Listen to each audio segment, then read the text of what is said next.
se agora não é mais um empecilho. Muito bom. Precisamos marcar com você aqui, né, Fred? Sim, claro. Virtualmente, claro, sem dúvida. Virtualmente ficou mais fácil, né? Pode ver aí, se você quiser. Mas vou depois mandar um convite para você, para a nossa série lá da STC, que tem sido bem legal. Beleza, conte comigo. Está recebendo alguma coisa? Eu estou tentando aqui, eu estou pensando eu estou escrevendo vários textos curtos, que para mim tem sido mais fácil. Eu estou... Claro, bem mais.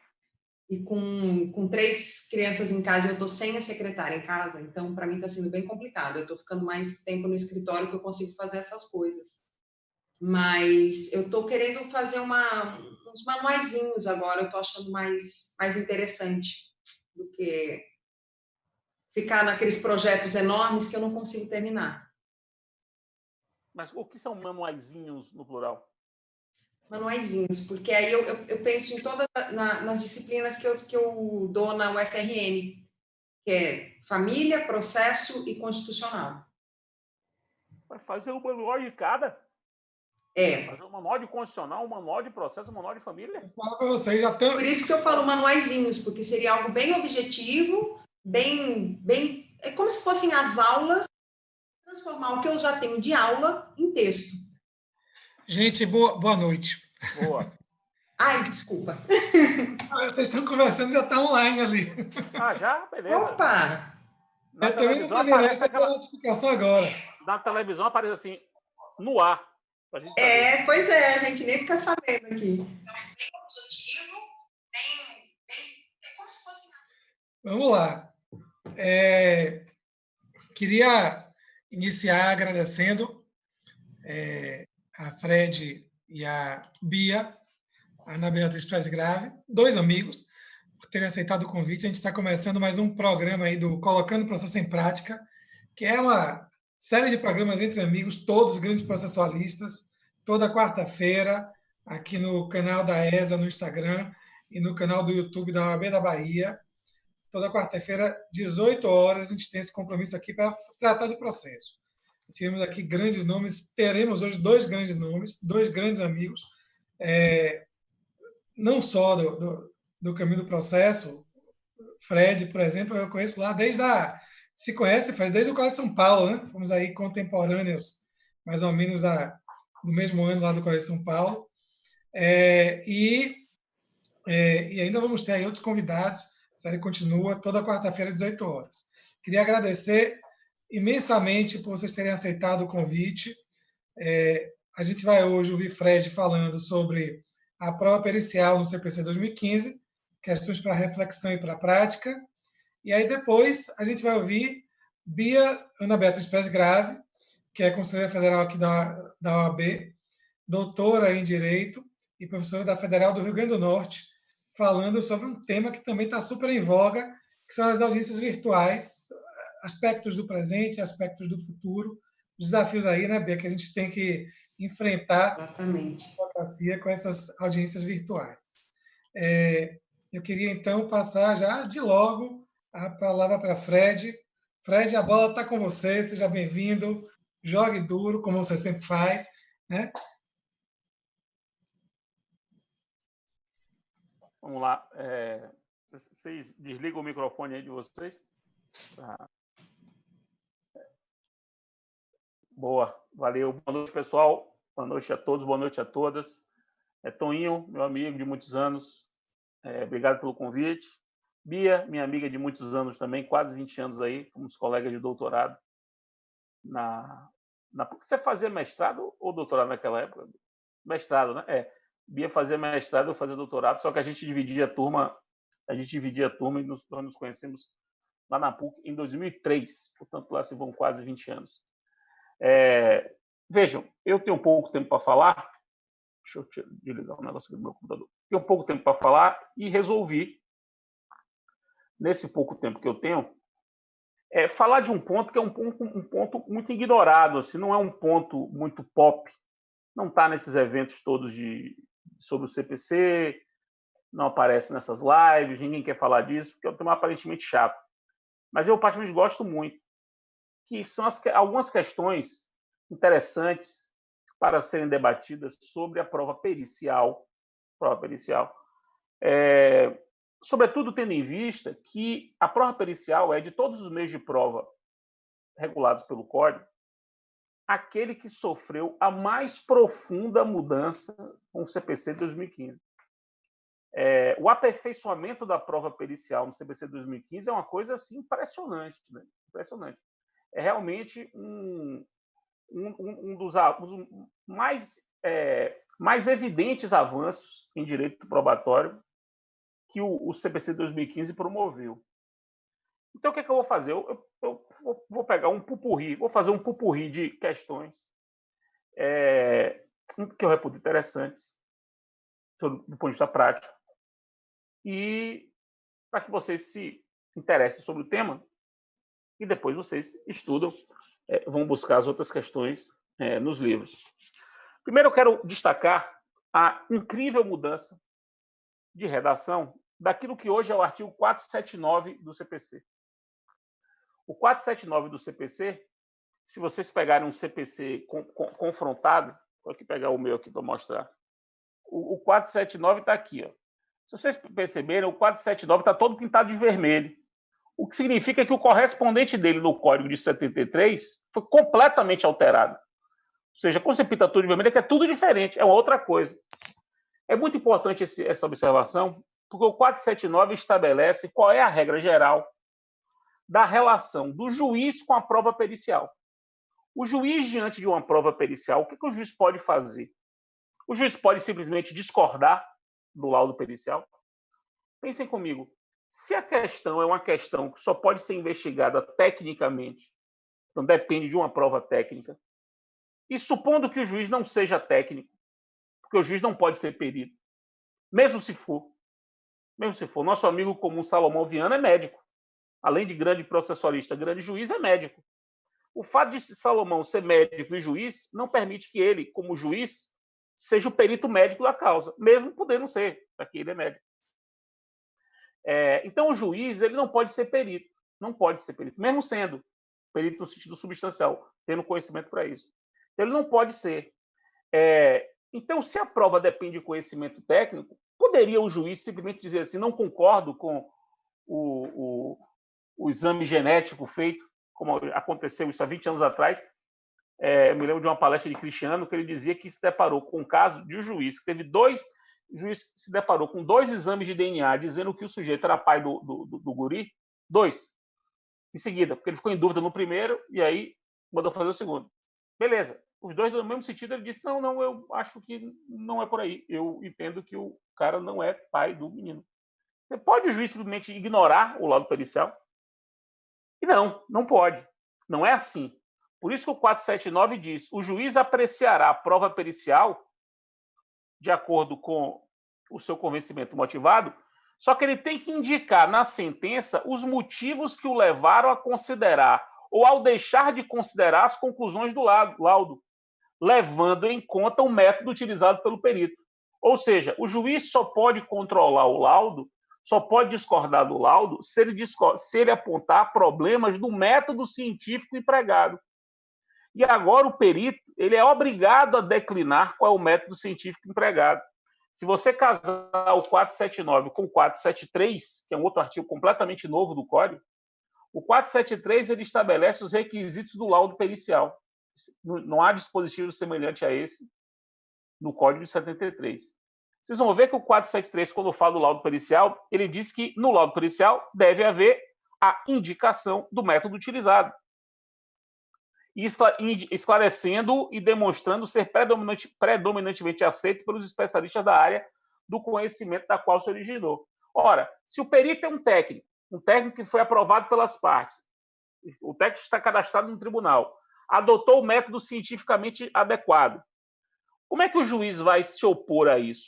Ele vai ter que se opor a isso se valendo de uma argumentação de acordo com o método. Ou ele questiona o método, e isso é possível ser feito, e os assistentes técnicos estão aí para isso. Mas o juiz não pode simplesmente se negar. Não pode simplesmente se negar. isso é uma evolução muito grande, porque essa história de que o juiz é o perito dos peritos, o juiz fala por último, o juiz pode dizer o que ele pode valorar a prova pericial do jeito que ele quiser, isso nunca foi correto. Nem pode ser, porque seria uma arbitrariedade terrível, né, se o juiz pudesse fazer pouco caso da perícia. E há um ponto dentro do 479, que é digno de nota também, veja que o 479 ele precede o 480. Isso é uma obviedade, mas eu preciso dizer que o 479 vem antes do 480. E essa arrumação não é por acaso. Não é por acaso. Porque, veja, o que é que o 480 cuida? O 480 cuida da segunda perícia. Segunda perícia. E o que é a segunda perícia? Se o juiz não se convence da primeira perícia, não se convenceu, ele não pode julgar sem uma segunda perícia. A segunda perícia, no caso de a primeira não ter sido convincente, é obrigatória. Obrigatória. Isso é muito importante ser dito. Não é por acaso que o 479 e o 480 se sucedem. Veja que o 480 diz: o juiz determinará a realização de nova perícia quando a matéria não estivesse suficientemente esclarecida. Então, essa é outra coisa importante que as pessoas não se atentam. A segunda perícia ela é obrigatória caso o juiz não se convença da primeira. E aí ele vai ter duas perícias, e aí vai decidir com base nelas e com base nos laudos dos assistentes técnicos, com esse conjunto de informações.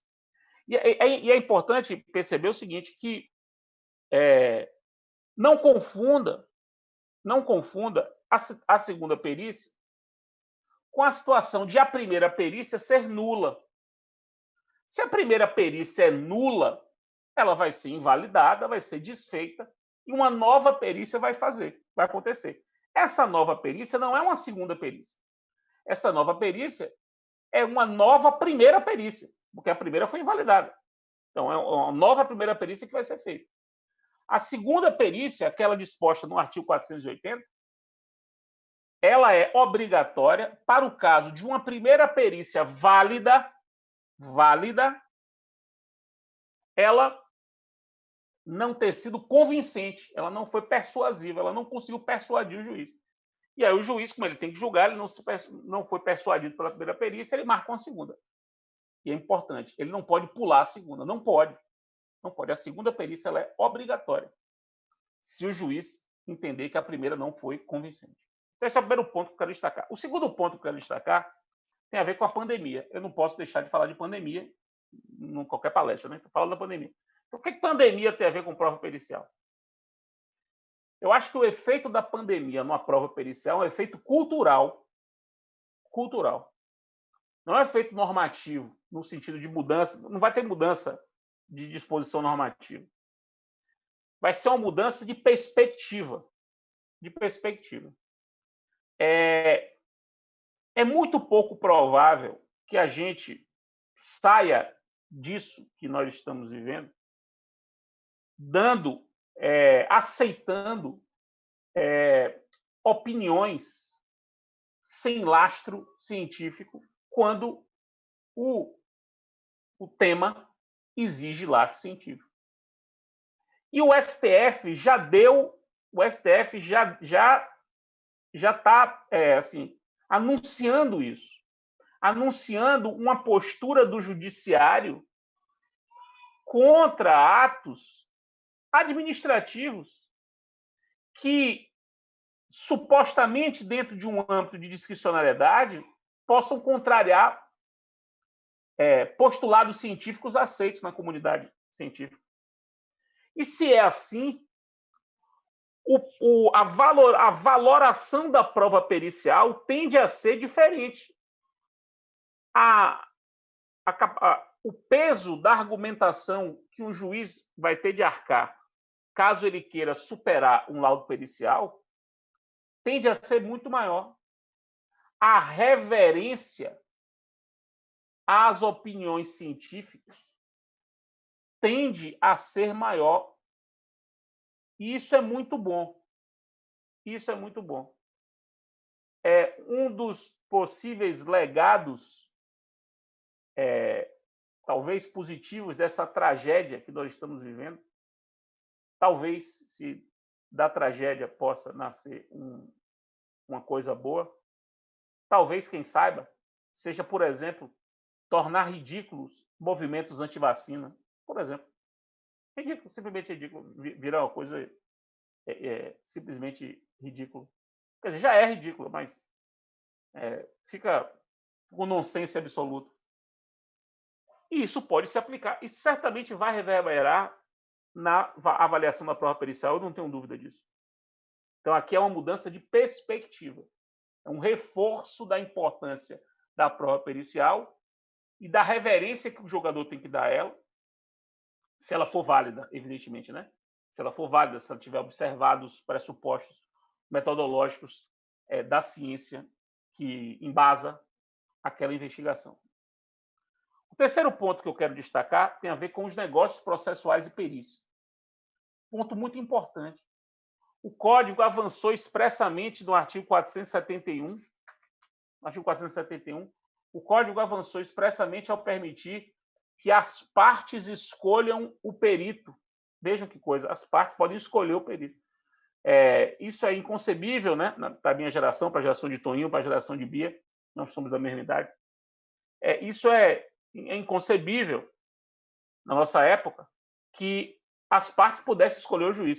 E 5 anos depois do Código, tem muitos juízes achando que as partes não podem escolher o juiz ainda, nada obstante as partes não possam escolher o perito ainda, nada obstante seja texto expresso do Código. E tem muito advogado que não sabe disso, precisa saber. O 471 permite escolha consensual do perito. Um negócio processual importantíssimo. Facilita as coisas, evita questionamentos quanto à parcialidade do perito. Agora, embutidos nesse negócio processual de escolha do perito, você pode escolher outros, você pode embutir outros negócios processuais relacionados a isso. Você pode, por exemplo, definir não só que vai escolher o perito, como definir que não vai impugnar o laudo pericial. Você pode fazer as duas coisas. As partes podem meio que estabelecer que o perito vai ser um árbitro de fato, não um árbitro de direito, um árbitro de fato. Eles escolhem o perito e dizem: olha, a gente vai escolher o perito, a gente confia tanto nele que o que ele disser sobre matéria de fato, a gente vai concordar. A gente não vai impugnar. Isso pode ser negociado. Assim como você pode negociar que o perito vai adotar esse ou aquele método científico. Imagine que haja 3, 4, 5 métodos. Em provas estatísticas, prova por amostragem, tem muito isso. Porque há vários métodos, há várias formas de você selecionar a amostra numa prova por amostragem, que é uma prova técnica. As partes podem definir que o método vai ser esse ou aquele.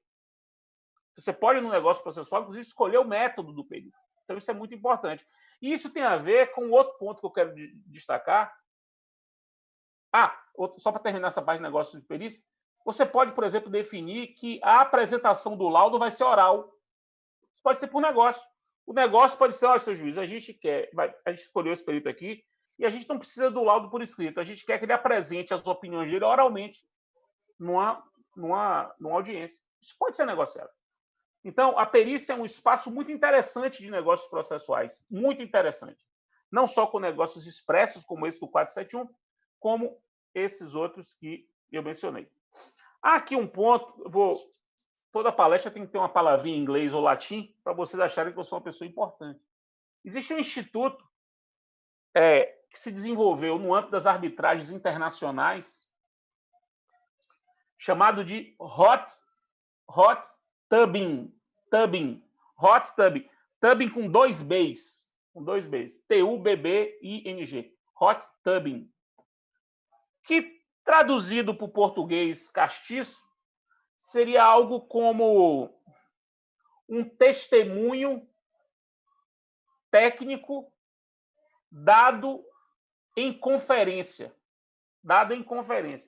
Hot tubbing é um apelido em inglês para uma espécie de conferência do técnico. O que é isso?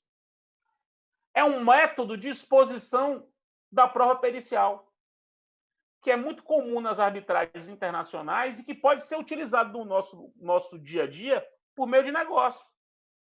Ou até mesmo como prova atípica, se o juiz determinar como prova atípica. Que é o seguinte: se o juiz pode reunir peritos e assistentes técnicos, ou mais de um perito, se houver caso de mais de um perito, o juiz pode reunir todo mundo na mesma sala ao mesmo tempo e colocar na frente, em conferência, e as pessoas debaterem ele vendo. Ele vem tirando dúvida. Fala aí, aí o cara está falando, gostei. E você, o que acha disso aqui que ele está falando? E aí começa o diálogo, começa uma conferência para instruir o juiz. Então, em vez de você instruir o juiz por escrito, depois dar um prazo para o cara se manifestar, quer dizer, atos praticados em sequência isoladamente, você cria um ambiente de diálogo, de conferência, que gera um constrangimento epistemológico. Que é interessante esse constrangimento epistemológico. Por quê? Porque os peritos, sendo peritos, um diante do outro, fica com vergonha de falar merda. Fica com vergonha de... Porque o cara vai dizer, mas rapaz, você está falando de um texto aqui, que o texto não diz merda com merda. Esse texto aqui foi fraude. Você começa o diálogo, mais ou menos está acontecendo nesses debates de televisão. Eu não sei se vocês estão acompanhando isso. Você tem um alucinado, sempre assim, as empresas de jornalismo, elas acham que um debate é rico quando você tem que expor todas as posições, mesmo posições alucinadas. O cara é um alucinado completo, ocupa um espaço na televisão para falar alucinações. E aí o outro não consegue nem se defender, porque ele tá dialogando com um alucinado. Eu tenho visto isso, tenho ficado chocado. Realmente, momentos de muita tristeza. Você pode ter duas posições racionais divergentes. Isso é muito bom. Agora, se você tem um alucinado de um lado, não dá. Então, você imagine os peritos colocados em conferência, em hot tubbing, é um método de colheita de prova muito interessante, sobretudo em perícias complexas, perícias que exigem múltiplos conhecimentos, com perícias de engenharia econômica, construção de construções mais complexas. É um modelo que pode ser adaptado, seja como prova atípica, por ordem do juiz, seja por negócio. E para terminar, meu amigo Toninho, uma última consideração nesse pupurri de questões para a galera ficar pensando. É preciso desenvolver a ideia de uma perícia extrajudicial consensual. Perícia extrajudicial consensual. Já que agora você pode escolher o perito, já que agora o processo é um processo caro, que é um processo que tem honorários advocatícios mais altos, é um processo com as custas mais altas, todos os tribunais estão aumentando as custas. O custo do processo é maior. Muitas vezes, o litígio é um litígio em torno de um problema técnico. Um entende que não aconteceu e o outro entende que aconteceu. Mas o que entende que não aconteceu aceitaria pagar se o outro demonstrasse que aconteceu aquele problema ali. Só que esse problema é um problema que só pode ser apurado tecnicamente. Então, o litígio não é um litígio sobre o dever de indenizar. O litígio é um litígio sobre se houve o fato que geraria o dever de indenizar. Só isso. Se o fato aconteceu, haverá indenização. Se o fato não aconteceu, não haverá indenização. Uma vez eu acompanhei uma briga de dois vizinhos. Um vizinho fez uma obra numa casa e bate-estaca. Aí a vizinha entendeu que foi a bate-estaca que fez a rachadura da parede dela. Rachadura e que teria comprometido a casa.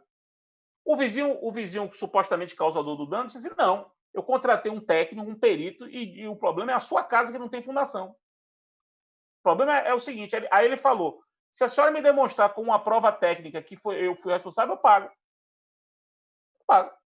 Não tem problema. Mas a minha prova técnica demonstra que eu não fui o responsável. E aí eu até tentei ajudar os dois, tentei propor isso. Vamos fazer uma perícia extrajudicial. Vocês escolhem um perito de engenharia que todos concordam e o que der, resolve o problema. Aí não quiseram, porque o ânimo da litigiosidade é muito forte, as pessoas querem brigar.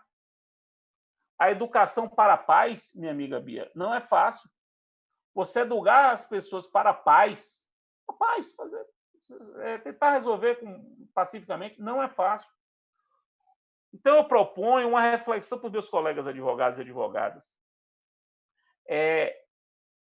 A perícia extrajudicial consensual você pegando o artigo 471 do Código, trazendo para fora da justiça, para antes do processo, pode ser um instrumento interessante para celebrar o acordo, ou não, ou, se não ser o caso de celebrar o acordo, para evitar uma demanda irresponsável, para evitar uma demanda que tende a ser fracassada, e fracassada com um custo para quem demandar, porque vai ter que pagar custos e vai ter a rebordosa dos honorários de sucumbência para outra parte. Então, eu peço de todos os meus colegas que estão ouvindo a atenção para isso. Pensa nesse instrumento prático que pode ser interessante do ponto de vista do dinheiro e da administração da justiça. Eram essas as minhas considerações para essa manhã. De que dia mesmo da semana nós estamos? Ou faz alguma diferença? Hoje ser quarta, ser terça, ser quinta? Essa é uma questão epistemológica, né? Um dia, uma pessoa me perguntou assim, Fred, podemos reunir amanhã? Eu fiz, pode. Por que a pergunta? Porque amanhã é domingo. Amanhã é domingo?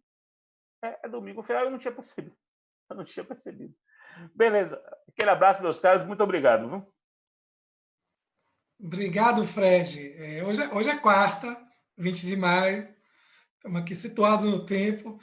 Eu faço essa pergunta várias vezes por dia. Eu falo assim, que dia é hoje mesmo? Porque, como a gente está em casa o tempo todo, né? A gente perde a noção exatamente de que dia é hoje. Obrigado por ter vindo, para variar. Excelente palestra. Essa pergunta, se o juiz fica ou não fica vinculado à perícia, assim, quando eu falei com o Fred, fala de perícia e fala desse aspecto, porque não é possível. Eu já tinha ouvido você falando sobre isso. Não me lembro se foi alguma live que você fez, ou alguma palestra, ou se foi alguma coisa que você escreveu e eu tinha lido, ou se foi alguma conversa pessoal, mas eu acho que isso é uma coisa que a gente tem que tratar mais profundamente e difundir. Eu escrevi sobre isso. Aqui, ó. Maravilha. Volume 2 do curso, capa laranja. Quem não tem, ó, pode ter.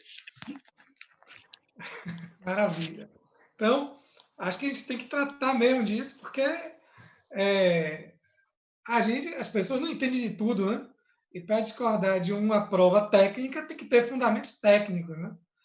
Estou vendo aqui, gente, quem está chegando agora, a gente tem aqui, a Fred acabou de falar sobre questões interessantíssimas sobre prova pericial.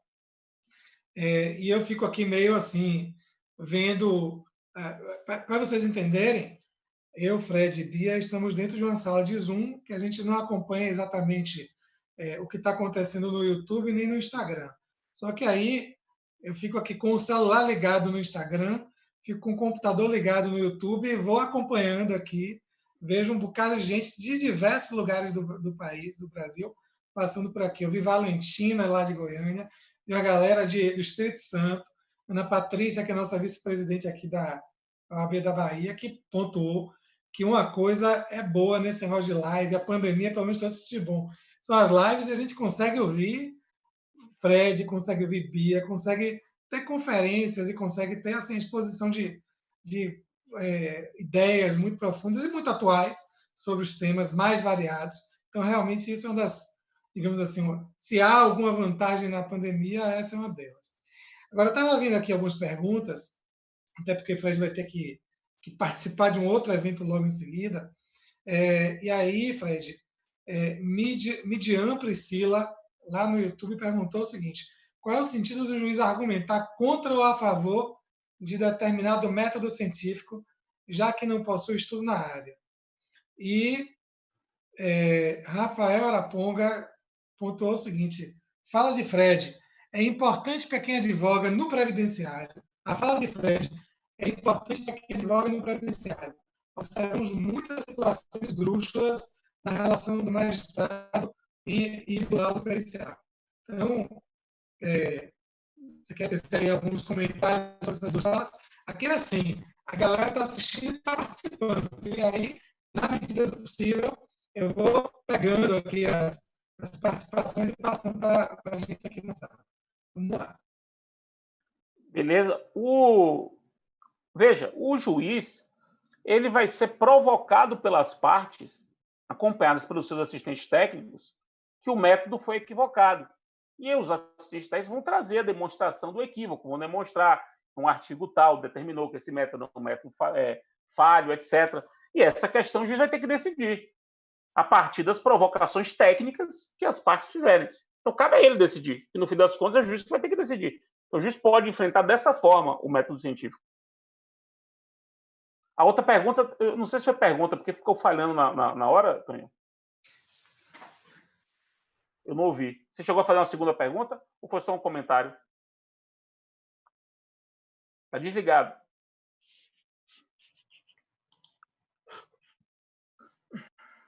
Agora pode falar.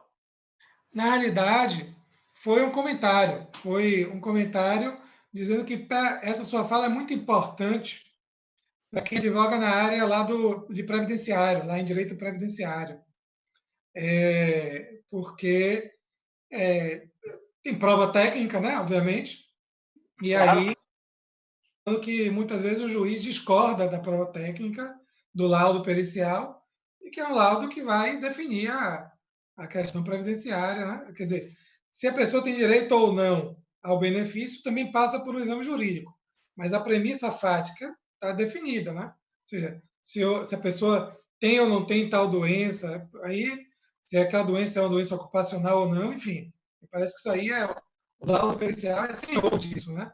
Define isso aí com precisão e o juiz faz a interpretação aplicando o direito a isso. Considerando essa base fática, a pessoa tem ou não tem direito à concessão do benefício. Né? Maravilha? Maravilha. Estou vendo aqui também a Adriana de Santos, que estava rindo, a minha prima, estava rindo que você me chamou de Toninho.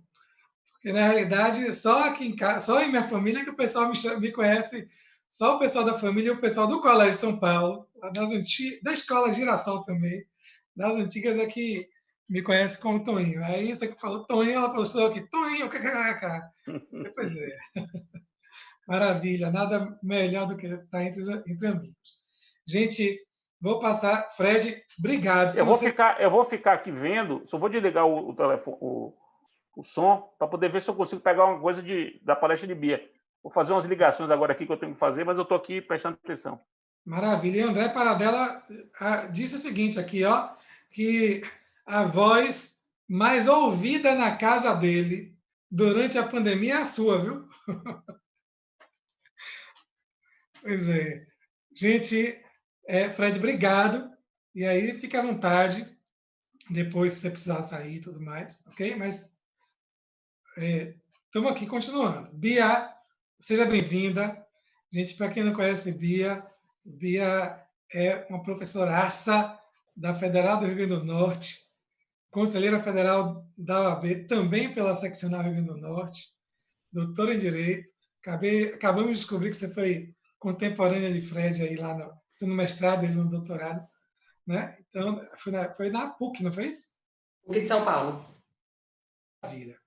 E seja muito bem-vinda. Você vai tratar de um tema assim, que é caríssimo para a advocacia nesse momento, que são as audiências virtuais, o que está acontecendo no presente, o que vem a acontecer no futuro. Tivemos aí a mudança da lei dos juizados, né?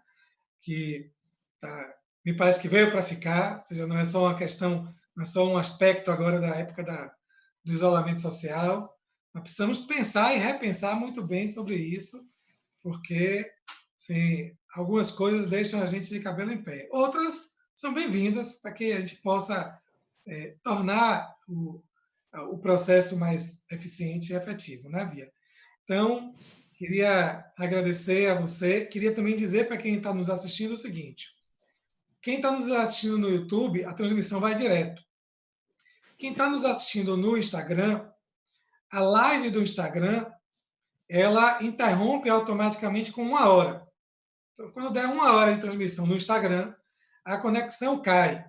Mas não nos abandonem. Por quê? Porque Daniela e João, da parte técnica, que estão aqui cuidando da parte técnica para a gente, são craques e eles vão providenciar imediatamente a reconexão. Então, a gente, no Instagram, quem está assistindo a gente, aproveita para tomar água e ir no banheiro rapidinho, mas em menos de 2 minutos a transmissão volta e, melhor, volta do ponto que parou, viu, Bia? Não tem assim um intervalo, não. A pessoa não perde um minutinho, um segundinho do que você está falando. Então, maravilha. Bia, agora é com você. Olá, já é boa noite agora, né? São 6h30 aqui. Boa noite a todos. Boa noite, Adonias. Boa noite, Fred. Não sei se o Fred está ouvindo, mas para mim é um super prazer estar aqui. Fazia um tempinho até que eu não vi o Fred, mesmo que virtualmente. Adonias também, a gente estava se encontrando mais frequentemente em Brasília, né? Por conta do Conselho Federal. Mas agora nem isso a gente está se encontrando. Estou sentindo muita falta desses encontros presenciais, eles são muito importantes, né, para a gente. Como o Fred disse, eu já conheço ele há muito tempo. Eu fiquei até assustada na hora que ele falou quase 20 anos. Né? Tá denunciando todo mundo aqui. Mas eu fazia mestrado na PUC e tive o privilégio de fazer algumas cadeiras junto com o Fred. Ele estava fazendo doutorado e discussões riquíssimas, e desde então eu sou uma super fã, assumidíssima do Fred. Às vezes a gente diverge, né? O pessoal vê a gente discutindo, acho que a gente está brigando, mas não é. Sabe que é amor, tenho assim, uma admiração imensa, principalmente por essa capacidade que ele tem de estar sempre escrevendo. A gente começou a live aqui sem saber direito, né, Adonias? A gente estava conversando aqui, papeando, justamente falando disso, e eu fico impressionada com a capacidade que o Fred tem de escrever tanto e tão bem, e tão aprofundadamente sobre tudo. Então, queria só registrar aqui minha admiração, registrar publicamente, ele sabe disso, mas eu queria registrar publicamente. E você também, né, Adonias? A gente se conhece já há um tempinho, bem antes do Conselho Federal. Quem nos vê no Conselho acha que a gente se conheceu lá, mas a gente já... Né, por causa do processo. E aí eu tenho que agradecer ao Fred também, porque acho que a gente se conhecia de FPPC, e o grande idealizador dos FPPCs foi o Fred, né? Então, ele proporcionou que muitas amizades verdadeiras e bacanas surgissem, né? Então, queria também parabenizar o Fred por isso, por ser esse catalisador de pessoas legais, né? E que promove esses encontros bacanas. Vamos lá. Para circunstanciar, o FPPC, gente, é o Fórum Permanente de Processualistas Civis. É um fórum em que os professores de processo se reúnem uma vez por ano e aí discutem primeiramente em grupos sobre determinados temas, são grupos temáticos, depois vai para um plenário e aí todo mundo discute junto aquele assunto e aí aprova os enunciados, que estão já famosos, são os enunciados do FPPC, e realmente é mais uma iniciativa genial de Fred, promover esse FPPC. Ano passado foi o 10º, foi em Brasília. Esse ano seria novamente em Brasília, mas a pandemia nos impediu. Fred, precisamos começar a pensar num FPPC virtual. Imagina brigas aqui. O problema é que um FPPC virtual não vai ser um FPPC, né? Porque o contato, a relação, que é o característico, não vai ter, né? Aí talvez seja melhor suspender por enquanto para não virar até o UFC, né? Vamos, Bia. Vamos lá, vamos falar de audiências virtuais. Esse é um tema que, curiosamente, eu estava até conversando com o Fred, que eu tenho escrito alguns textos curtos, e sobre esse tema eu escrevi já 2 textos curtos. Um mais feliz do que o outro. Por que um mais feliz do que o outro? Porque eu contei a experiência que nós tivemos aqui no Rio Grande do Norte, por iniciativa de um juiz federal, da 6ª Vara Federal daqui do Rio Grande do Norte, da Seção Judiciária do Rio Grande do Norte, de uma audiência virtual, mas ela foi toda pactuada entre as partes, e ele me convidou para ser uma observadora externa, né, como conselheira federal da OAB, como professora de processo. Ele me convidou justamente para eu ir a essa audiência, para eu participar dessa audiência virtualmente e apontar aquilo que poderia ser melhor, aquilo que poderia ser melhorado. Então, essa experiência foi extremamente produtiva. E é claro que, ao final dessa audiência, a Adonias me conhece, Fred também sabe que eu... Pede para eu fazer um negócio bem, pedir para eu apontar pontos negativos que a gente possa melhorar, né? Fazer essa parte crítica. Então, foi exatamente isso que eu fiz. Eu olhei para tudo aquilo e, a partir daquilo, eu fui apontando alguns pontos críticos. E o segundo texto que eu escrevi, eu vou falar dessas 2 coisas, já apontando as questões que a gente tem que se preocupar aqui, a gente está falando do presente, né? nessa primeira audiência eu apontei questões para a gente resolver para o futuro. E o segundo texto trata de uma situação bastante concreta, que é a forma como essas audiências estão sendo utilizadas hoje em dia, que é algo que nos traz muito receio, principalmente porque em alguns, não em todos, essas audiências elas estão sendo determinadas, ou seja, eu não escolho fazer uma audiência agora, não é uma opção da parte, se determina a realização dessa audiência, ainda que as partes ou os seus procuradores não tenham meios técnicos para fazer essa audiência. E aí a gente já começa a ver os inúmeros problemas. Então, qual que é a ideia de audiências virtuais? É fazer uma audiência exatamente da mesma forma que a gente está fazendo esse bate-papo aqui hoje, né? Esse evento, vamos dizer assim. Estamos todos aqui numa plataforma e conversando, mas eu estou em Natal, Adonias está em Salvador na casa dele, Fred está em Salvador na casa dele. Está cada um num lugar diferente, fisicamente distantes, mas comungando no mesmo lugar virtual. Nós estamos dialogando. Então, eu falo aqui, a Adonias ouve, me responde, e tudo funciona dentro dessa plataforma. A primeira audiência que eu fiz foi exatamente nessa plataforma Zoom. Alguns juízos estão marcando, por exemplo, audiências no Google Meets. Outros na plataforma da Cisco, que foi a que foi disponibilizada pelo CNJ. Então, aí a gente já tem o primeiro problema, né?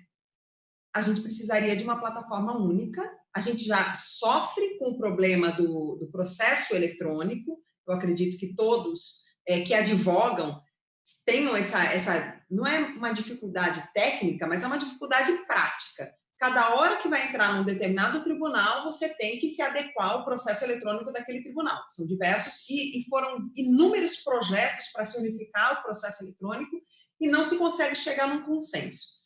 Bom, a gente vai começar essa onda de audiências virtuais e, ao meu ver, elas chegaram para ficar, né? E a alteração, como a Adonias já falou, a alteração da Lei de Juizados Especiais já é um indicativo de que elas chegaram para ficar, efetivamente, e a gente não tem, até hoje, a uniformidade da plataforma. O CNJ disponibilizou uma plataforma, eu fiz também primeiro dia de sustentação oral virtual aqui no TJRN, eu, por acaso, tinha uma sustentação oral para fazer, e foi por essa plataforma da Cisco, que é muito parecida com essa daqui que a gente está usando, é muito parecida com o Zoom. Mas nem todos os juízes estão usando essa plataforma. Então, na Justiça do Trabalho, por exemplo, estão usando Meets. E aí é uma outra tecnologia, mas tem alguns juízos que estão fazendo pelo Zoom. E aí fica o advogado naquela doideira, né? Vou comprar uma plataforma para o escritório, vou fazer um treinamento do meu pessoal para essa plataforma, mas para qual plataforma, né? Para todas? Isso traz uma dificuldade maior para os escritórios. Isso eu estou falando daqueles que podem, que têm condições de usar as plataformas, né? Então, esse é o primeiro problema que eu enxergo que a gente está tendo hoje, que precisa ser resolvido, que é a uniformização das plataformas.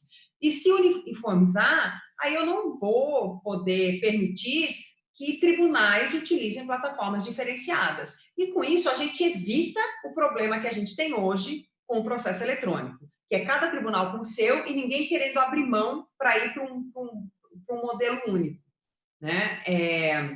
Então, acho que essa uniformização das plataformas, desde logo, seria interessante. Por que a gente está com esse problema, Adonias? E aí eu dou um passo para trás. Teve uma pandemia, né? Estamos todos aqui num problema que é mundial. Você pode me interromper, viu, Adonias? Se quiser conversar, fazer um bate-papo, fazer algum comentário no meio, pode interromper, porque eu estou falando assim, eu não gosto de falar sozinha, eu tenho problema com esse monólogo, eu gosto mais de conversa.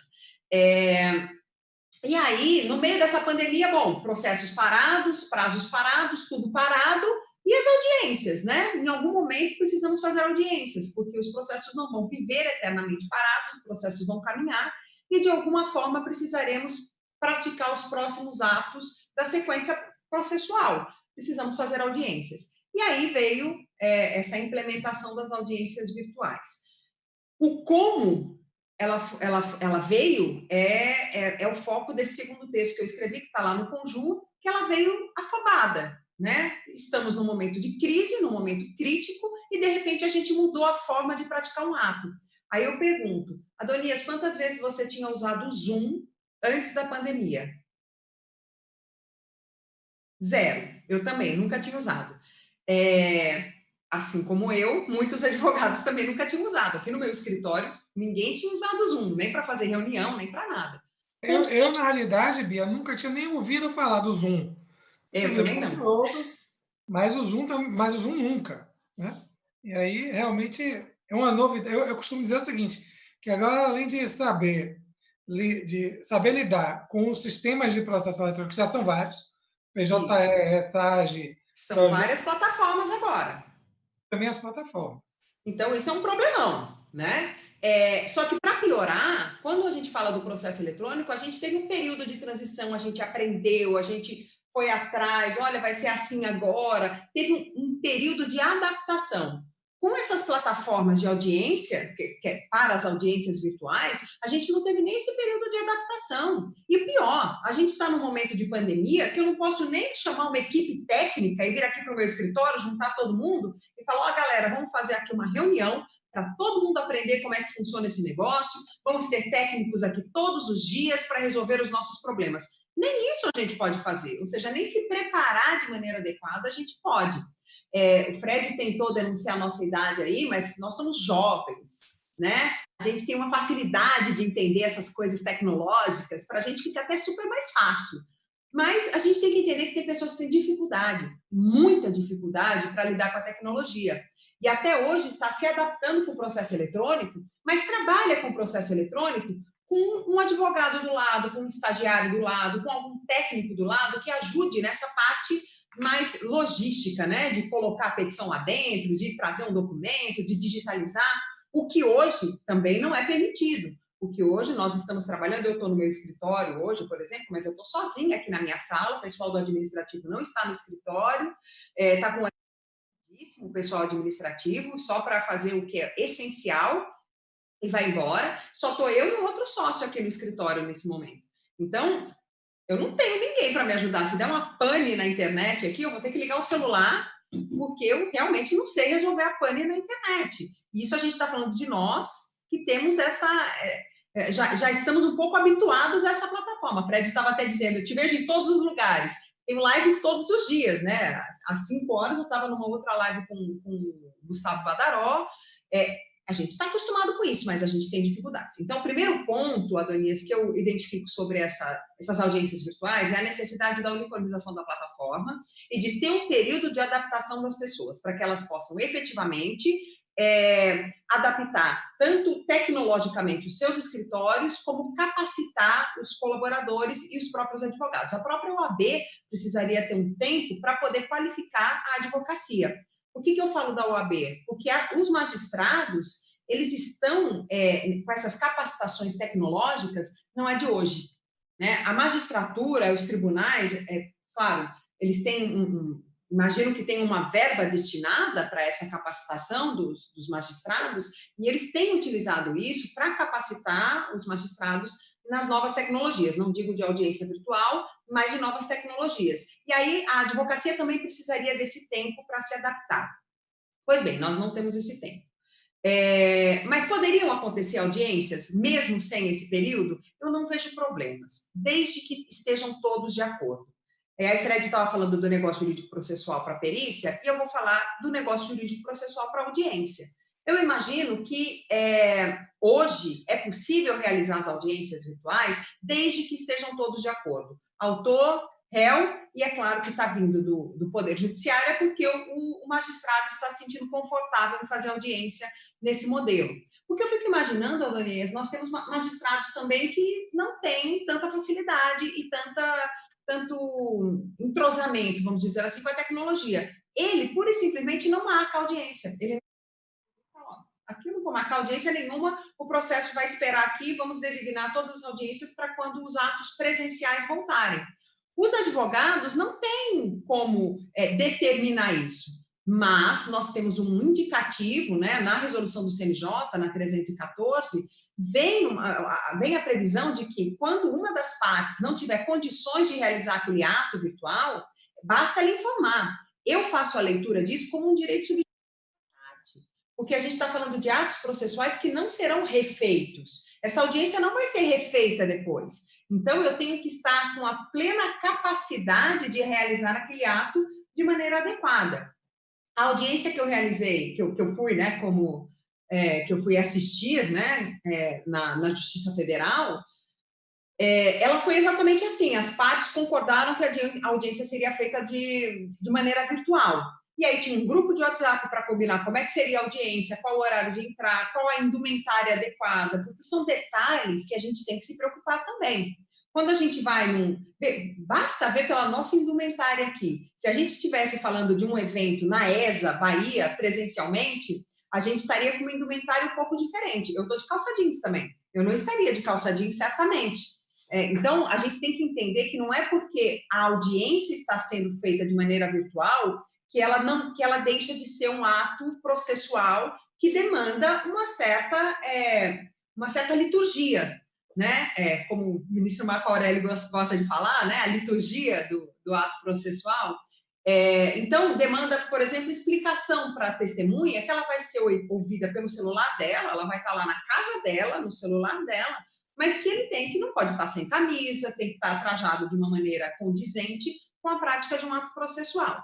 Nessa audiência, a gente teve a oportunidade de fazer tudo isso, porque foi tudo combinado, foi tudo acertado entre as partes. Foi um negócio jurídico processual, mas provocado pelo judiciário. O judiciário falou, vamos fazer essa audiência nessa data, todos têm condições. O procurador da Fazenda falou, temos condições. O advogado da parte falou, temos condições. E ele falou, olha, eu vou falar com as testemunhas para ver se vai dar certo, porque estava cada um num canto também. E a testemunha falou, tenho condições.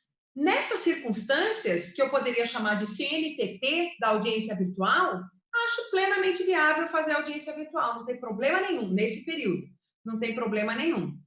Lembrando sempre que a gente tem audiências de conciliação e audiências de instrução. E nas de instrução, a gente tem que ter um cuidado a mais, que é o cuidado com as testemunhas. E aí começo a falar da minha listinha, fiz uma listinha mesmo da audiência virtual de coisas que a gente tem que pensar. Primeiro, como é que eu faço a identificação das testemunhas nessa audiência virtual? E até mesmo a identificação das partes. Eu estou em Natal, Natal é bem pequenininho, quase que todos os advogados e os juízes se conhecem. Mas a gente tem comarcas enormes, como São Paulo, por exemplo, que nem os desembargadores do TJ se conhecem entre si. Tem um monte de gente. Como é que eu faço para identificar as partes e as testemunhas numa audiência virtual? Eu tenho que ter algum mecanismo de identificação. Né? A gente pode usar, por exemplo, os e-docs. Né? Hoje nós temos a nossa carteira da OAB virtual. A gente pode apresentar, mandar a documentação por WhatsApp, mandar pelo e-mail, fazer de alguma forma fazer essa identificação. E tem que ser um documento com foto.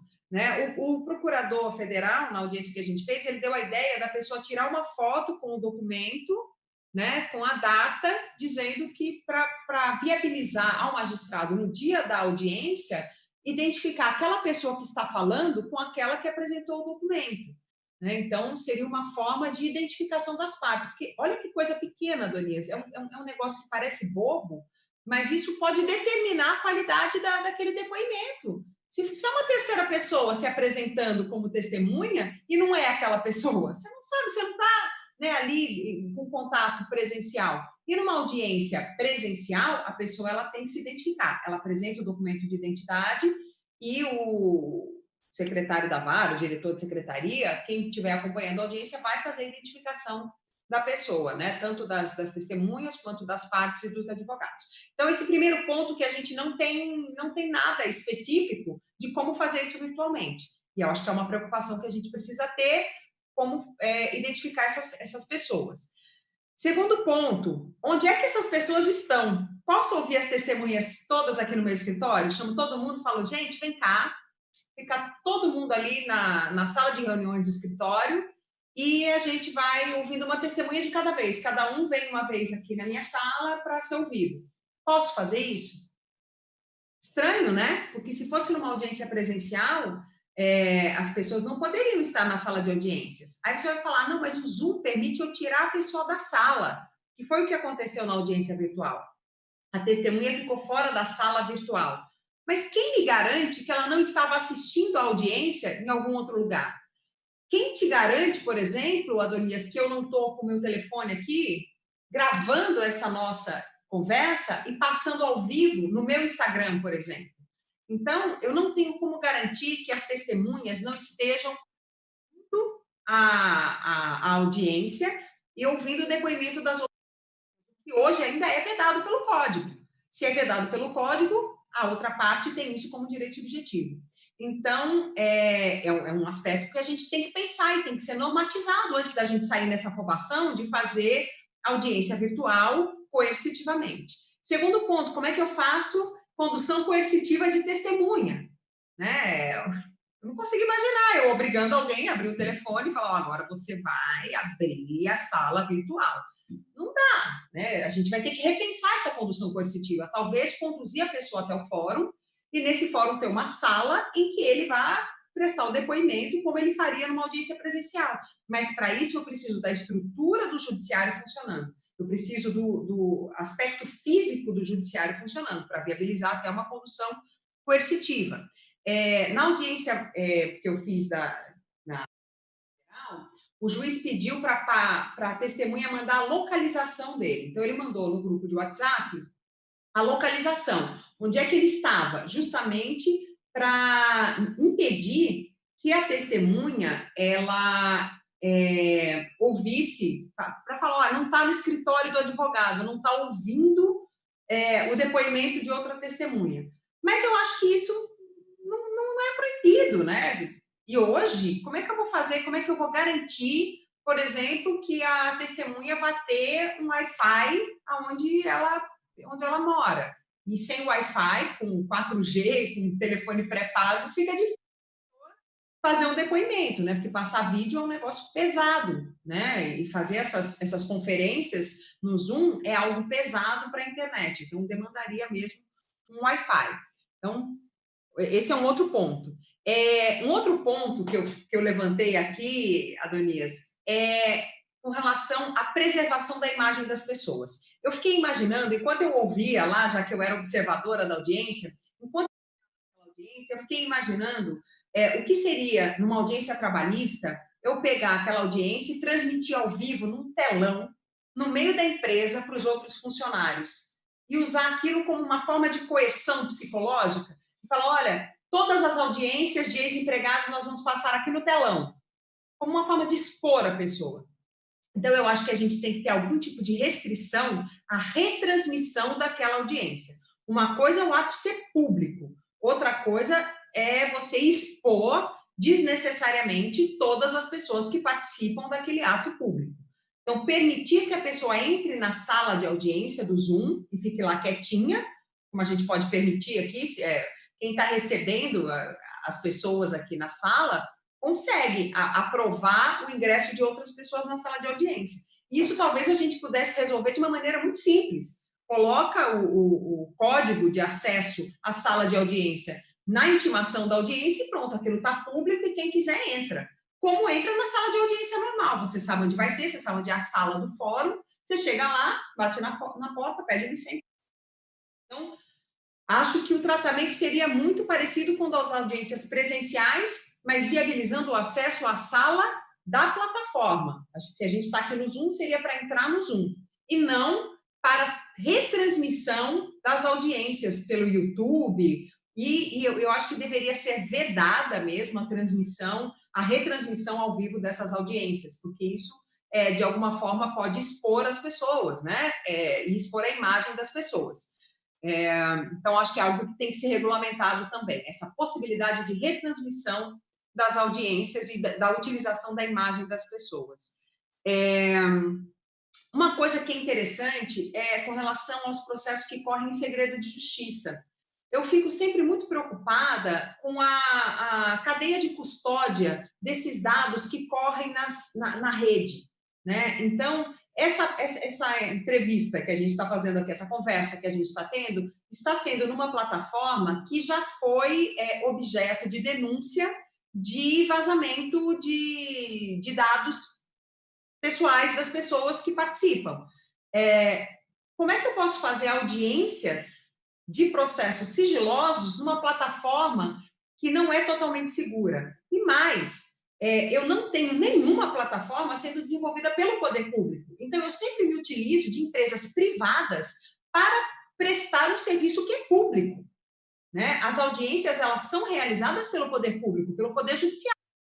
Um ato, assim, em último grau, é um ato de soberania estatal realizar as audiências. Então, quem tem que se responsabilizar por essas audiências é o poder público. E a hora que eu me utilizo dessas plataformas privadas, eu fico, de certa forma, refém daqueles acordos, daquilo que eu assino, como é que chama?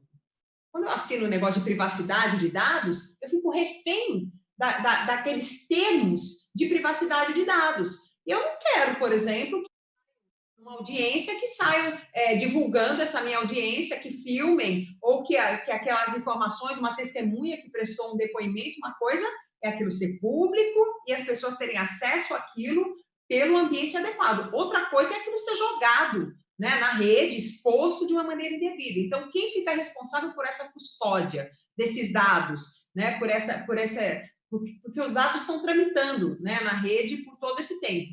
Então, eu fico preocupada. Empresas privadas para prestar um serviço que é eminentemente público.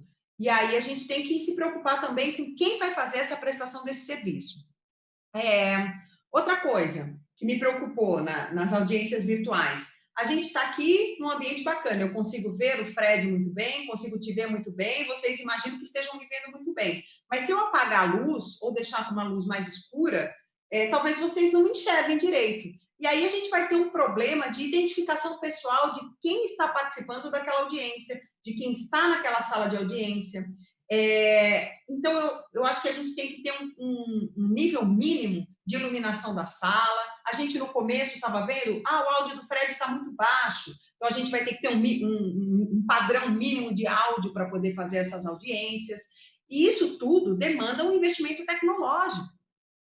Quem vai arcar com esses custos? Né? A gente não pode, de uma hora para outra, ser jogado num ambiente virtual para a prática de um ato processual válido, né? Aquele ato vai ser válido e vai ser eficaz, ele não vai ser repetido. A gente não pode, de uma hora para outra, ser compelido a praticar esses atos sem que a gente tenha o ambiente adequado para a prática desses atos. Então, o ambiente adequado demanda uma iluminação adequada, demanda um áudio adequado, demanda uma internet adequada, demanda tudo isso. Já falei pra caramba, né? Vou falar aqui mais rapidamente e depois eu abro para a gente discutindo, porque eu sei que tem muitos pontos aqui para a gente discutir. E aí a gente chega num ponto que para mim é muito crítico, que é o da estabilidade da rede. Quem responde pela estabilidade da rede? Ao meu ver, não tem como responder de maneira diversa, senão que a responsabilidade é do Poder Judiciário. E, para isso, eu tenho até um fundamento legal, que está no próprio CPC, o artigo 453, parágrafo 2º do CPC, ele fala, o dispositivo fala da oitiva de testemunha em comarca diversa, e fala que pode ouvir por meios, né, de transmissão virtual, que seja. Que é mais ou menos isso que a gente está falando, seria uma audiência de instrução virtual. É o único dispositivo que eu acho que é mais próximo disso que a gente está falando. E lá diz claramente que é responsabilidade do juízo manter equipamentos suficientes para a prática desse ato. Vi que teve uma resolução de um desses tribunais, acho que foi até do TST, foi algum tribunal do trabalho, acho que foi o TST, dizendo que, como o CNJ disponibilizou a plataforma Cisco, então que esse dispositivo ele já estaria plenamente atendido.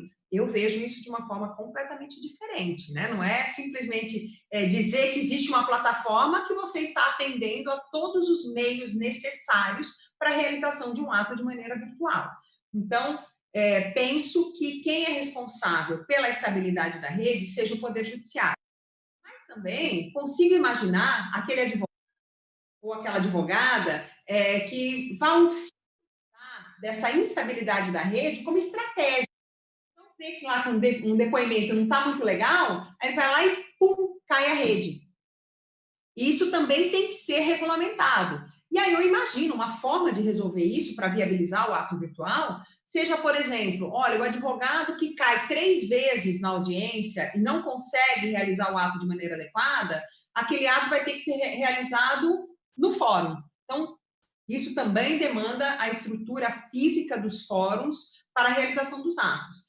Então, só para sintetizar, como é que eu vejo isso? Vejo isso como algo positivo, bacana, que viabiliza a prática de atos por pessoas que estão distantes, mas isso demanda uma preparação e uma regulamentação. Temos muitos pontos ainda que carecem de serem melhor trabalhados, melhor elaborados, outros pura e simplesmente de regulamentação e, de fato, o que a gente precisa é de um preparo.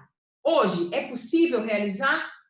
Desde que esteja todo mundo de acordo, desde que ambas as partes e o próprio judiciário estejam com condições de realizar aquele ato de maneira eficaz, né? Então, principalmente se for uma audiência de instrução, se eu tenho como ouvir as testemunhas, se eu tenho como ter uma rede adequada, ter um local adequado para realizar esse ato. Pode ser interessante para todo mundo realizar o ato? Pode, mas pode ser que uma das partes, por exemplo, seja um advogado que se utilize de um espaço de coworking que está fechado agora por conta da... Esse espaço de coworking não vai funcionar para ele poder fazer a audiência virtual dele. Pode ser que seja alguém que esteja numa situação de absoluta impossibilidade de estar disponível para uma audiência. E aí a gente levanta alguns pontos que podem até ser mais subjetivos, né? Eu mesma tenho 3 filhos, 3 crianças em casa. Eu só consigo trabalhar quando eu estou aqui no escritório. E eu só consigo vir para o escritório porque meu marido está em casa com as crianças. Imaginem que os dois tivessem que trabalhar fazendo audiências ao mesmo tempo. Aquilo seria inviável. Então, se eu trabalho, meu marido não trabalha. Então, ele não pode fazer audiência enquanto eu... Ele é músico, tá? Ele não trabalha com isso. Mas se fossem os 2 advogados, ele não poderia fazer audiência enquanto eu estou fazendo audiência. Então, a gente teria que ter mecanismos melhores para a prática desses atos. Então, basicamente, Adonias, eu tenho esses pontos, né, que foram os que eu comecei a levantar sobre isso, e tem um posicionamento bastante... a gente não pode falar muito radical, né? Mas é meio duro com relação a essa obrigatoriedade da realização das audiências nesse momento, né? Das audiências por meio virtual nesse momento. Eu acho que elas devem ser possíveis, mas elas demandam a anuência das partes para que esse ato seja praticado sem ofensa a nenhuma garantia constitucional do jurisdicionado, especialmente a ampla defesa e o contraditório.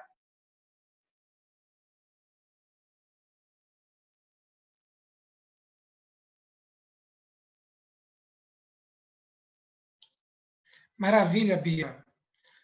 O áudio estava aqui desligado. São muitas inquietações, né? Inúmeras. Tanto inquietações no campo do processo civil propriamente dito, né?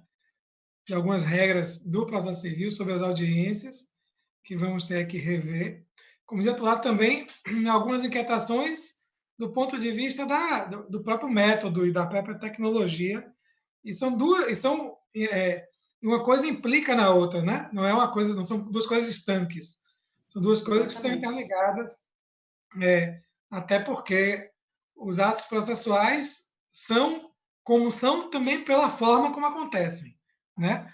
Então não tem como desvincular completamente uma coisa da outra. São tantos os temas e foram tantas as provocações aqui que eu consegui captar.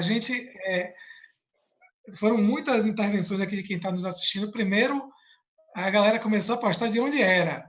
Tem aqui Claudemir de Mirandópolis, em São Paulo. Tem a galera de Vitória da Conquista, Itabuna, Roraima, Rio de Janeiro, Araci, Brasília, o Brasil todo aqui assistindo a gente. E aí é bacana ver que todo mundo tem Vitória da Conquista. Um bocado, é bom ver que a gente consegue acessar todo mundo. Boa. E todo mundo consegue se reunir por esses meios. Muita gente querida que eu conheço, outras pessoas que eu não conheço, entrando aqui, comentando. E temos algumas provocações. Vamos aqui a algumas perguntas que foram feitas. Primeiro, algumas pessoas pontuaram a questão do comprometimento do devido processo legal, do contraditório, que foi um aspecto que você tratou. Adriano Batista, Ana Carla Fracalossi, dois grandes amigos, conheço os dois. Ana trabalhou comigo, a gente trabalhou junto aí, sei lá, durante 14 anos mais ou menos, né, Ana? E, e alguém aqui que tem um login assim, não sei se é IMVA Reis ou LMVA Reis, que aí eu fui procurar aqui e achei que é Caio Santos, né? Se é Caio Santos mesmo, diga aí que é você, porque o nome é uma coisa e a abreviatura aqui no Instagram está outra. Mas pontuaram a questão do comprometimento do devido processo legal, que é uma coisa que realmente tem que ser levada em consideração por conta não só dos aspectos processuais, mas também dos aspectos que estão da própria sobrecarga da internet. Eu estava lendo outro dia uma reportagem dizendo que sobre psicologia, dizendo que a saúde psíquica da população em geral está comprometida por conta dessa questão da pandemia. Então, seria esse o momento de realizar assim, audiências de instrução, porque, vejam, me parece, assim, eu sou da opinião de que as novidades vêm e a gente deve aproveitá-las do melhor modo possível e a gente deve tentar sempre aproveitá-las, usar a tecnologia da melhor forma possível para dar mais eficiência, para permitir que os atos sejam praticados à distância.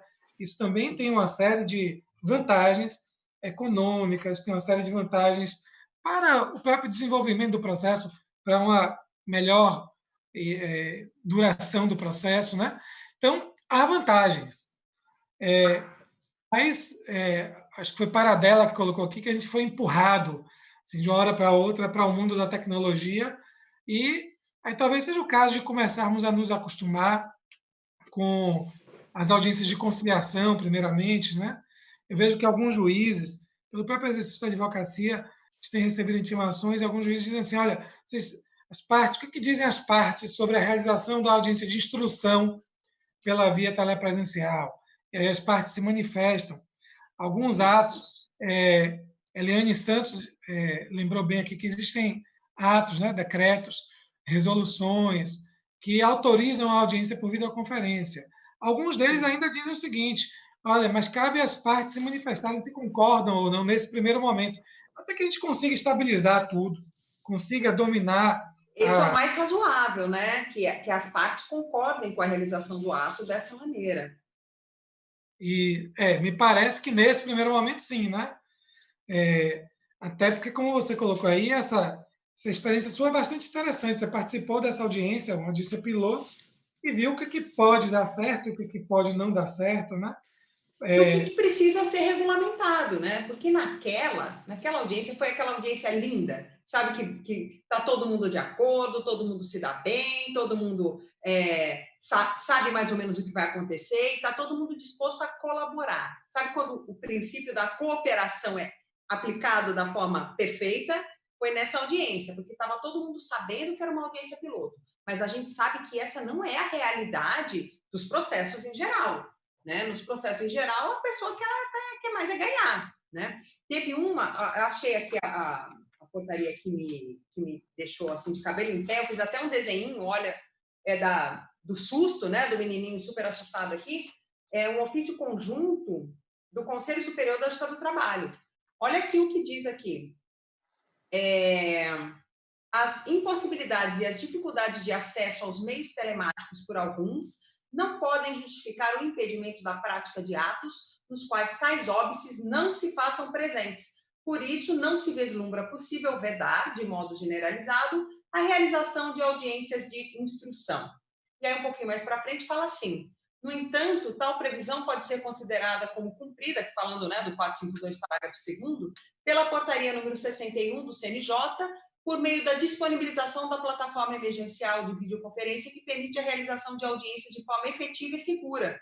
As testemunhas, inclusive, podem ficar esperando na sala virtual até prestarem o seu depoimento, incomunicáveis e sem acesso aos demais depoimentos prestados na forma da norma processual vigente. é quase que um ultraje um negócio desse, né? Você está impondo, está transferindo o ônus de um ato processual do Poder Judiciário para a advocacia. E isso é inaceitável, né? Isso não dá. Ana Carla apontou aqui, realmente, de fato, a postura colaborativa e o respeito à autonomia das partes é fundamental nesse momento. De fato. Agora, eu tenho uma provocação que eu queria ouvir vocês dois.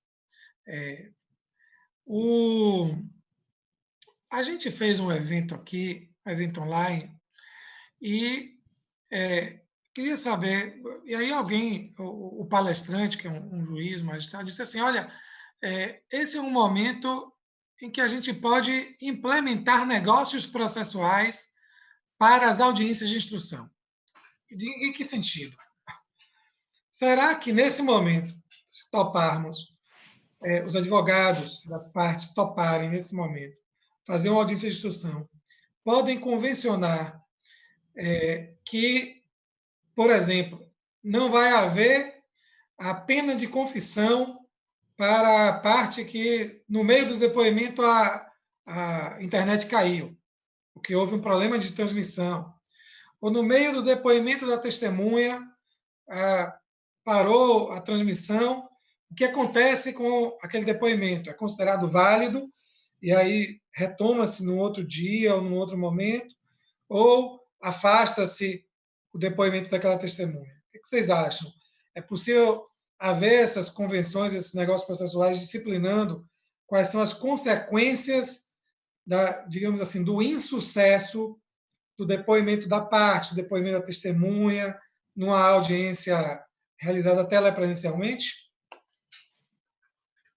Quer que eu responda? Eu posso responder. Eu não vejo problema nenhum. Para mim, as limitações do negócio jurídico processual estão no 190 do CPC, no 104 do Código Civil, nos constitucionais. Não ofendendo nada disso, para mim está super tranquilo, sem problema nenhum. Eu tenho defendido até, Adonias, a realização de negócio jurídico processual das partes para suspender a suspensão dos processos. Processos que estão suspensos, por exemplo, os processos que antes do dia 4 de maio, eles estavam todos com prazos suspensos, né? Mas o processo estava correndo, mas o prazo estava suspenso. Eu defendo que as partes podiam fazer até negócio jurídico processual para suspender a suspensão, e que isso pode ser usado agora, por exemplo, nas cidades que têm lockdown, e que os prazos ficam suspensos. Fazer negócio jurídico processual para suspender a suspensão. Quanto mais para falar sobre as consequências das audiências virtuais. Eu não vejo problema nenhum, desde que isso não ofenda nenhuma questão de ordem pública, né, e nada que vá além dos limites do 190, ou do 104, ou da Constituição Federal. Maravilha. Quer ouvir Fred também? Fred, você ouviu a pergunta?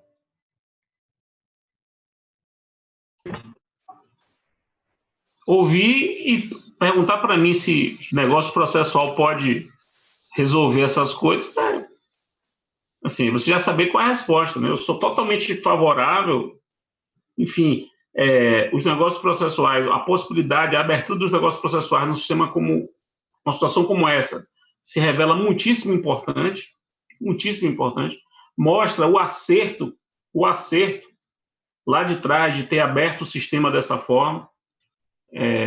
Enfim, concordo totalmente. Maravilha.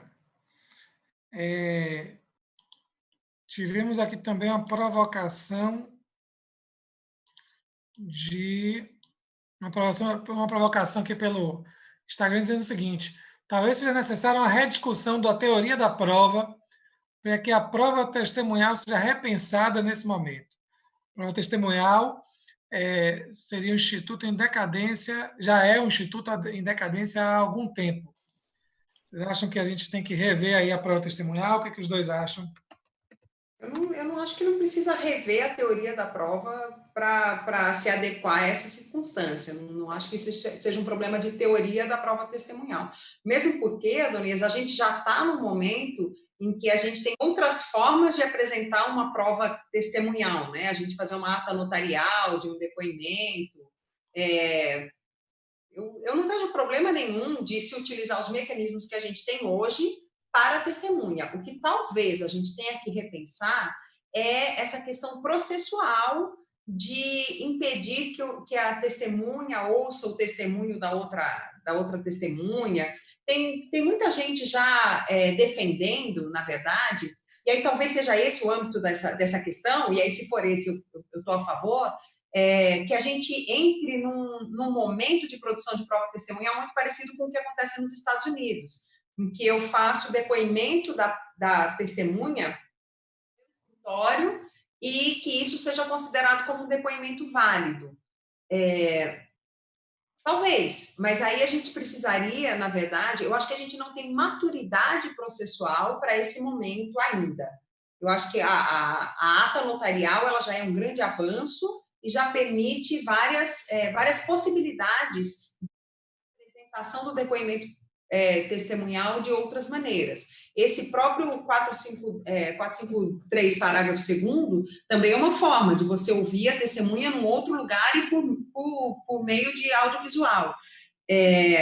Não acho que precise trocar a teoria da prova. Trocar somente nesse caso de eu dar essa validade jurídica ao depoimento da testemunha à lá norte-americano, que eu chamo a testemunha no meu escritório e vou inquirindo a testemunha e aquilo tem um valor jurídico de prova testemunhal. Mas eu até queria ouvir o Fred sobre isso. Qual é a dúvida? A provocação de Ricardo Queiroz é a seguinte. Ele diz que seria um momento de rever a teoria da prova, porque a prova testemunhal, deixa eu abrir aqui, a prova testemunhal seria um instituto em decadência já há algum tempo, né?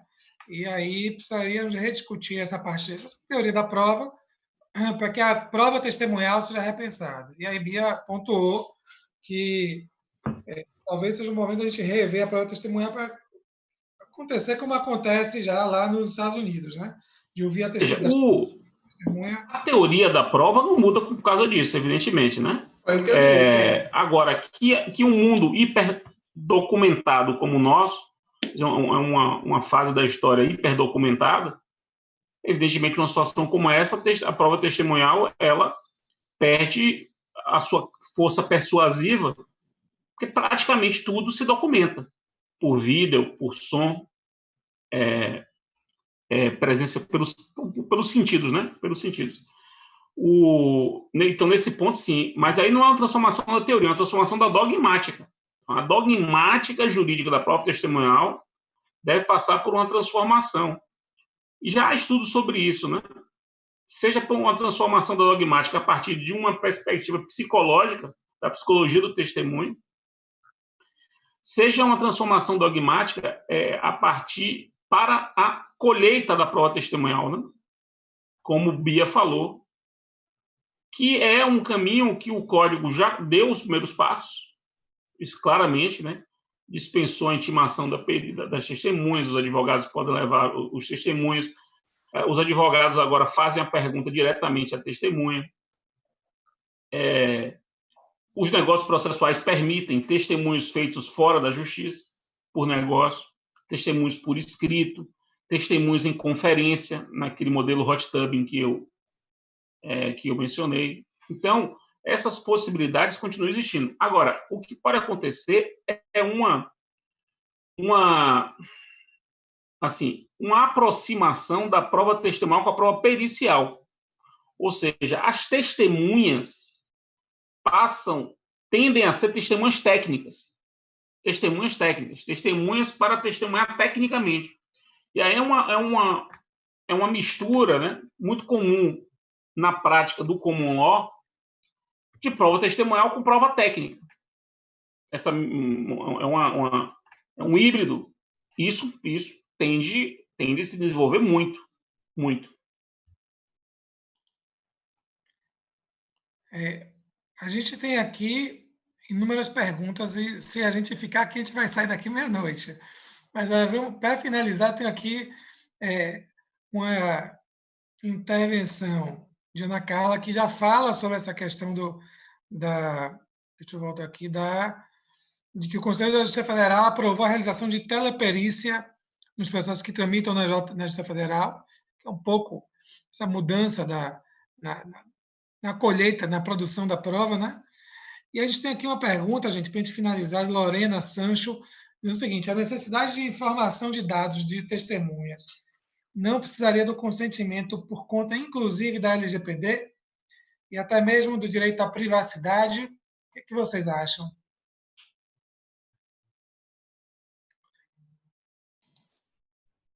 Pode repetir o comecinho? Ela está perguntando da privacidade, é o seguinte, proteção de dados, e ela a necessidade de informação de dados das testemunhas não precisaria do consentimento da testemunha, me parece, por conta, inclusive, da LGPD e até mesmo do direito da privacidade.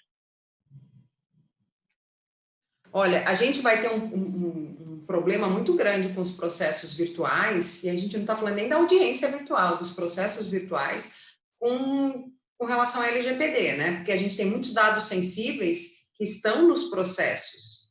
Né? Então, a gente pega uma petição inicial, por exemplo, de um processo que seja público, e às vezes até no site do Supremo mesmo, eu pego a petição inicial, eu tenho dados sensíveis das pessoas, que não autorizaram necessariamente a publicação daqueles dados, mas o processo, por ser público, a gente tem a utilização desses dados. Eu não sei se a gente teria que mudar, eu não sei, Adonias, eu não tenho uma posição muito fechada nesse ponto. Nem eu. Eu tenho refletido bastante. Tem que refletir também. Eu estou com Bia aí. Estou com Bia. E acho que a gente tem que pensar, eu não sei, Fred, eu estava pensando outro dia até se a gente não conseguiria destacar da petição inicial esses dados sensíveis, para que as pessoas conseguissem o resto da petição, sem prejudicar a publicidade do ato processual, mas sem os dados sensíveis.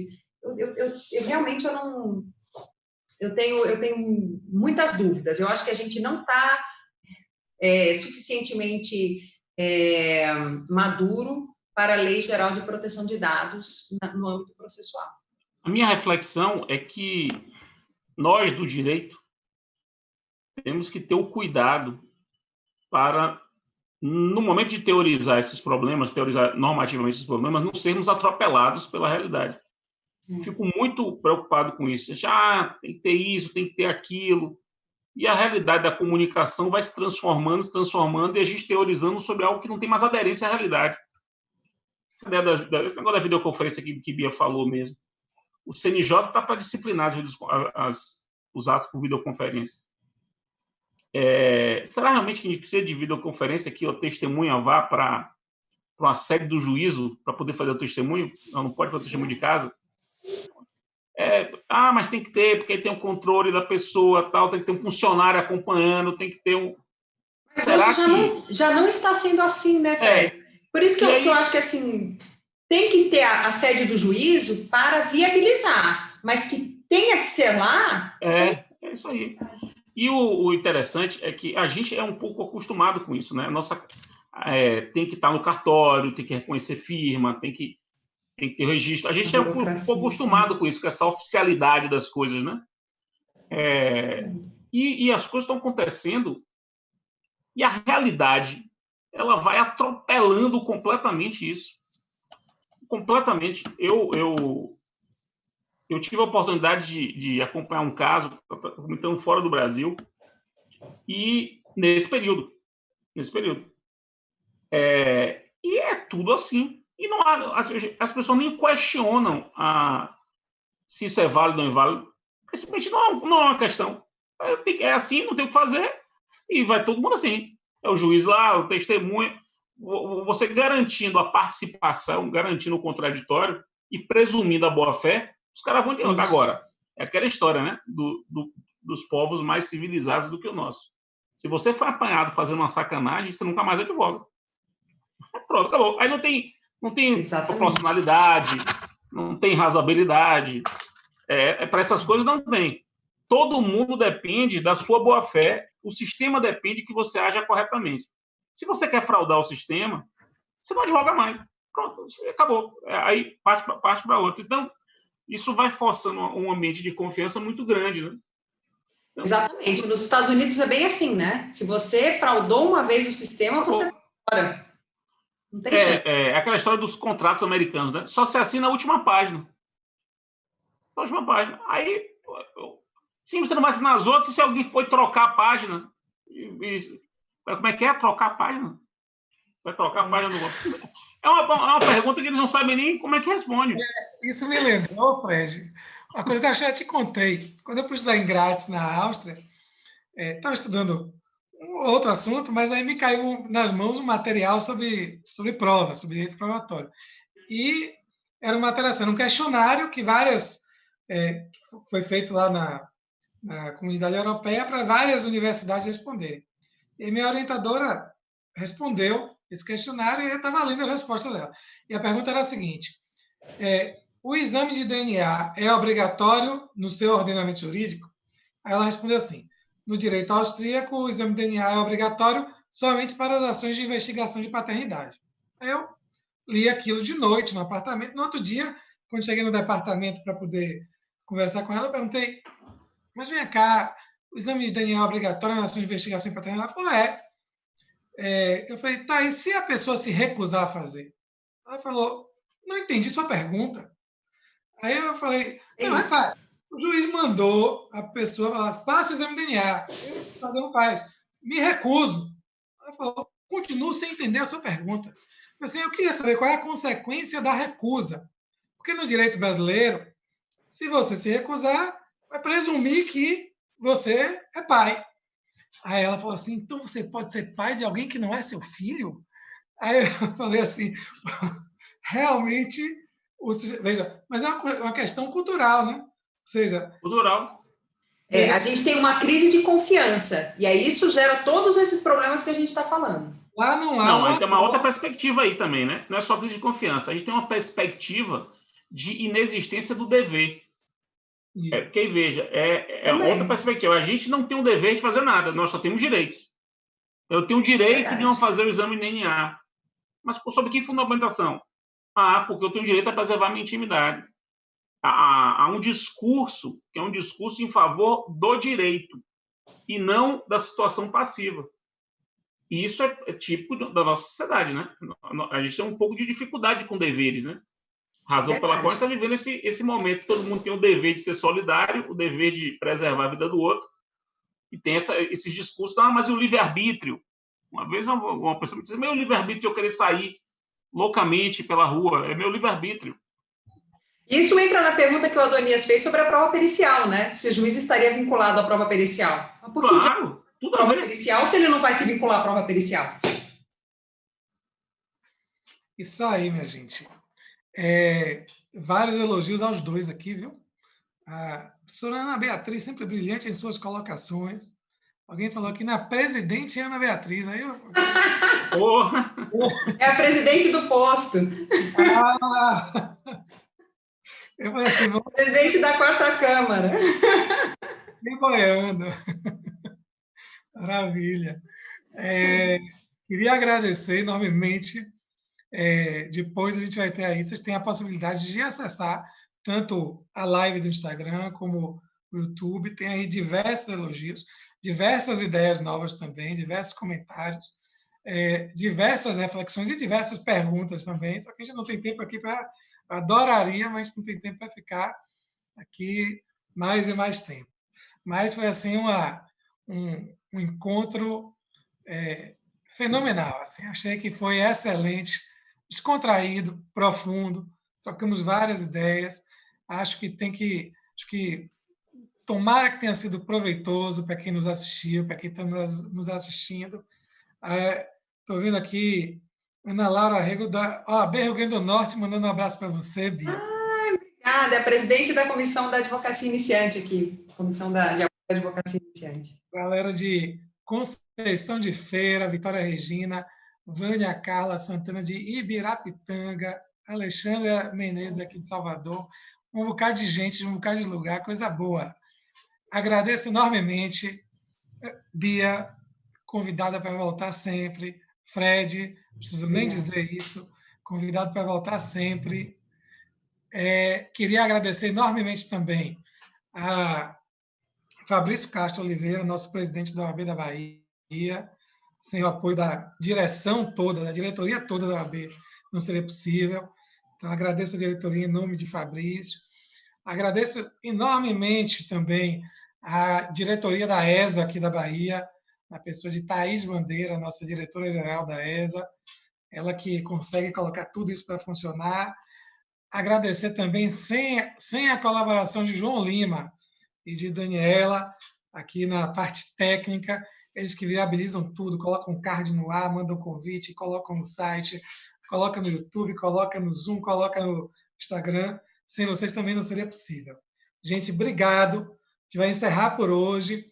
Temos o nosso próximo encontro, próxima quarta-feira, 18 horas, toda quarta-feira, 18 horas, aqui no Instagram da ESA, no canal do YouTube da OAB da Bahia. Semana que vem temos Daniel Neves começando aqui com a gente, nosso bate-papo. Tá joia? Obrigado, Bia. Obrigado, Fred. Obrigada, Donias. Obrigada, Fred. Beijo. Beijo grande. Tchau. Tchau. Quero dar um abraço pessoalmente em vocês quando nos reencontrarmos. E não é de cotovelinho, não. Abraço. Não. Aquele abraço. Tchauzinho. Tchau.